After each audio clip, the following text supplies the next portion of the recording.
Jadi kalau kita bicara nih dok, dari sekarang udah jadi muslim, ada nggak yang istilahnya dirindukan nih waktu masih jadi Kristen nih? Apa ya, kalau soal makanan ya alhamdulillah itu saya dari dulu tuh dijaga sama Allah kayaknya ya. Untuk Masa? babi nggak terlalu suka. Terus habis itu memang nggak biasa makan itu juga. Kalau ada pilihan lain lebih baik yang lain. Kalau minuman gitu beralkohol, minuman keras itu nggak bisa dari dulu masih muda gitu. Apa namanya? Adik-adik bisa Alergi. minum gitu. Saya pasti ini kak cobain ini manis dibilang.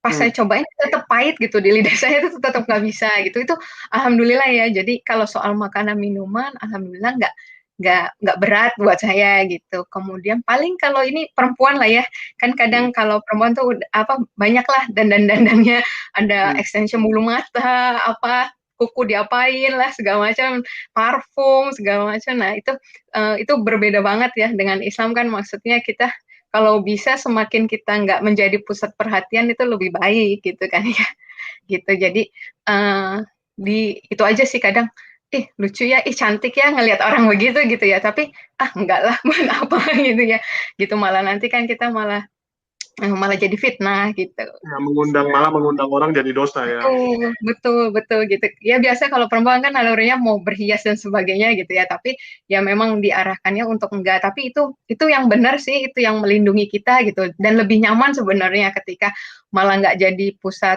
perhatian pandangan laki-laki gitu ya. Oke. Bagaimana dengan lingkungan nih? Pasti kan teman-teman yang duluan shock juga gitu kan begitu tahu. Apalagi mungkin teman-teman dulu banyak yang dari Kristen juga kan karena aktif di gereja.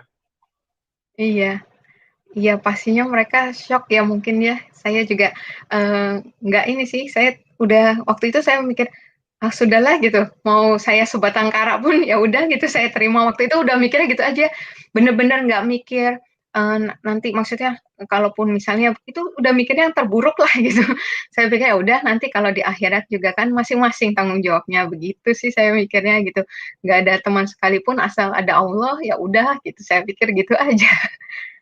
Ya karena kalau Gitu. kita bicara kan biasanya perempuan tuh lebih mengutamakan perasaan ya daripada logika gitu. Ini biasanya kan kalau perempuan tuh pertimbangannya selalu mikir nanti keluarga saya gimana, nanti teman saya kalau nggak mau berteman sama saya lagi nggak ada teman saya gitu kan istilahnya pasti ada terasa sedih atau gimana gitu. Dari dokter gimana? Iya, waktu itu ya selalu kalau misalnya maka itu saya, bisikan setan ya istilahnya kalau saya pikir itu terus ada waktu waktu terutama waktu dulu ya, waktu baru-baru banget itu apalagi yang dengan ujian yang saya pernah cerita juga di, channel lain tuh kalau saya ada ujian penipuan masker dan sebagainya itu ada baru sebulan syahadat kemudian ada ujian itu ada rasa begitulah, ada rasa apa namanya, kamu yang merusak semua inilah dan sebagainya, gitu, mengambil kebahagiaan mungkin keluarga dan sebagainya gitu ya. Itu ada, tapi di situ itulah saya kenapa berusaha untuk nggak berhenti berzikir di situ gitu. Karena begitunya sekalinya saya berhenti berzikir gitu ya, maksudnya mengingat Allah terus gitu, itu langsung yang masuk justru pikiran yang seperti itu gitu. Jadi akhirnya saya selalu itu isi dengan berzikir gitu, selalu membasahi lisan dengan berzikir gitu. Jadi supaya yang pikiran-pikiran bukan dari Allah itu nggak masuk gitu di pikiran saya gitu. Jadi waktu itu ya udah dijalani aja gitu. Ketika udah tahu kebenarannya ya udah itu yang nggak boleh ada jalan balik lagi gitu. Nonton yang baik lah ya. Iya.